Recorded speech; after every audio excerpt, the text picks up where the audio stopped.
नमस्कार मंडळी, सुप्रिया होम किचनमध्ये आज तुमचं पुन्हा एकदा स्वागत आहे। आज मी तुमच्यासाठी खास घेऊन आले आहे वाळलेले झिंग्यांची ओलसर रसेल भाजी।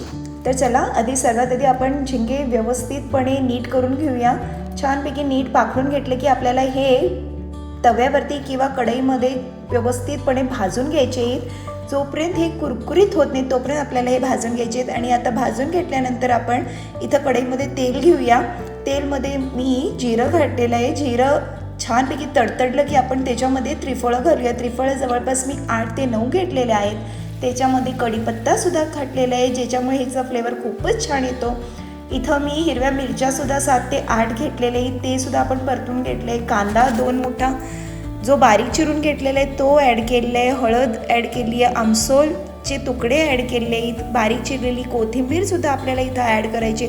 आणि हे सर्व काही जिन्नस आपल्याला छानपैकी परतून घ्यायचे आहे। आणि वरती आपल्याला थोडासा गरम मसालासुद्धा ॲड करायचा आहे। आपला जो कांदा मिरची हे सर्व मिश्रण छानपैकी शिजलं की आपण त्याच्यामध्ये जितकी क्वांटिटीमध्ये आपल्याला ही भाजी हवी तशी आपण त्याच्यामध्ये पाणी ॲड करूया। पाणी आता छानपैकी उकळलं की त्याच्यामध्ये हे भाजलेले झिंगे आपल्याला 2 वेळा स्वच्छ पाण्यामध्ये धुवून ह्याच्यात मिक्स करायचं आहे।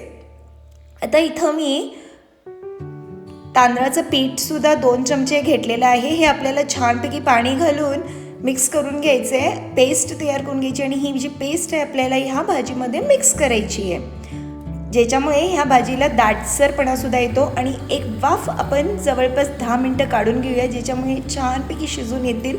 आता तुम्ही इथं बघू शकताय की आपले जे झिंगे आहेत ते खूपच छानपैकी शिजलेले आहेत आणि उकळीसुद्धा आलेली आहे। आता वरून आपण बारीक चिरलेले कोथिंबीर ह्याच्यामध्ये ॲड करूया, ज्याच्यामुळे ह्याचा जो टेस्ट आहे तो खूपच छान येणार आहे। इथं आपली जी आहे रसाळ ओलसर झिंग्यांची भाजी झणझणीतपणे तयार झालेली आहे। तुम्ही सुद्धा ही भाजी नक्की ट्राय करा आणि कमेंटमध्ये मला कळवा की तुम्ही केली भाजी कशी झालेली आहे आणि ती सर्वांना आवडली की नाही। अशाच नवीन नवीन व्हिडिओसाठी लाईक, शेअर, सबस्क्राईब करायला अजिबात विसरू नका आणि दिलेल्या बेल आयकॉनला प्रेस करा, ज्याच्यामुळे मी अपडेट केलेले नवीन नवीन व्हिडिओज तुमच्यापर्यंत लगेच येऊन पोचतील।